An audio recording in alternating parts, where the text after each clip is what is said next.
Hi friends, ఈరోజు మీకు నేను చెప్పబోయేది నా రియల్ లైఫ్. నేను నా చిన్నతనంలో తండ్రి చనిపోయిన తర్వాత చాలా కష్టాలు పడి గుళ్ళు గోపురాల్లో అన్నం తిని పెట్రోల్ బంకుల్లో పని చేసి లాస్ట్కి గవర్నమెంట్ జాబ్ సాధించాను. అది నేను ఇండియన్ ఆర్మీలో జాబ్ వచ్చిన 3 ఏళ్లకు ఒక అమ్మాయిని ఇష్టపడి మ్యారేజ్ చేసుకున్నాను.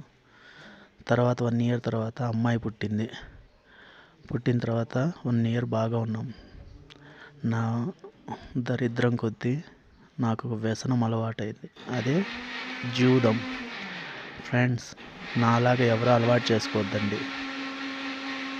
మన వెనకల మన భార్య పిల్లల గురించి ఆలోచించండి. ఆలోచించకుండా తప్పుడు స్టెప్ వేశాను. నేను బాధపడేది కాకుండా వాళ్ళని బాధ పెడుతున్నాను.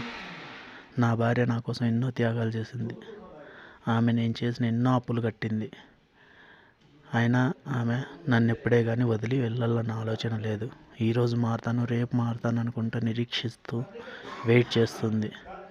మీకు పార్ట్ 2లో మిగతాది చెప్తాను. Bye friends.